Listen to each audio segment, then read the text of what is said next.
Hey guys, luto ulit tayo ng sisig. Ang aking hinalo guys na pork ay yung ating tenga ng baboy and yung pisngi ng baboy guys.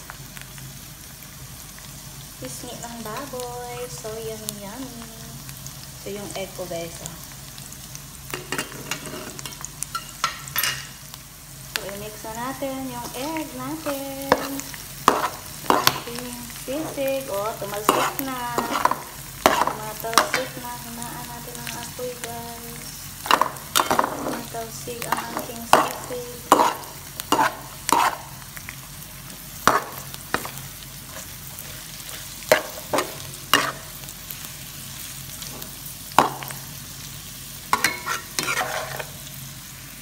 Ooh, the best. Diba na.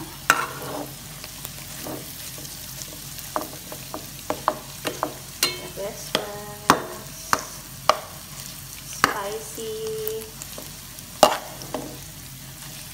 Okay guys, ito na yung ating sisig guys. And na-transfer na natin siya sa plate. And ngayon, imi-mix natin siya guys. Ang sarap ng aking pagkakaluto ngayon, no? So, tanggalin ko na yung ibang kalamansi kay ipipiga ko yan guys. Pigaan natin ng kalamansi ang ating sisig para mas umanghang. Ay, mas umanghang. Masim-asim konti. At pisain natin ang sili. Ano daw sabi ko? Umanghang? Mas maanghang na siya pag ipipisa pa natin itong maliliit na sili ko.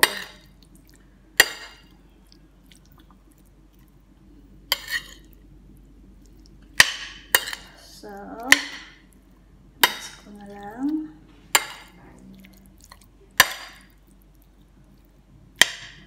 So, ako lang kakain nito guys at saka si Josh. Ewan ko kung si Daddy titikim nito. Kasi busog na si Daddy. Pero for sure hindi niya matatanggihan to kasi favorite niya to. Ang lutong ng So, tikman na natin guys. Asan na yung small sili ko? So, mamaya ko na yan ipipisa guys kay si Daddy man yung mahilig sa sobrang anghang. Siya ang magpipisa niyan. So para kasi sa kanya yung sili na yan, no? So titikman na natin ang aking niluto. So tenga ng baboy ang ating halo guys. Ang sarap. Ang sarap guys. Ang sarap guys ng pagkakaluto ko. Pasadong-pasado. So, kain na tayo guys. Siyempre, kukuha ako ng kanin kaya magkakamay ako guys, no?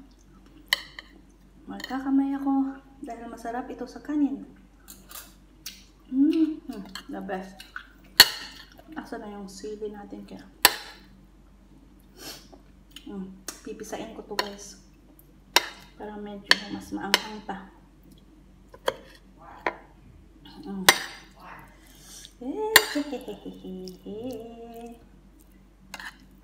So, thanks for watching guys. Bye-bye. Kain na din kayo.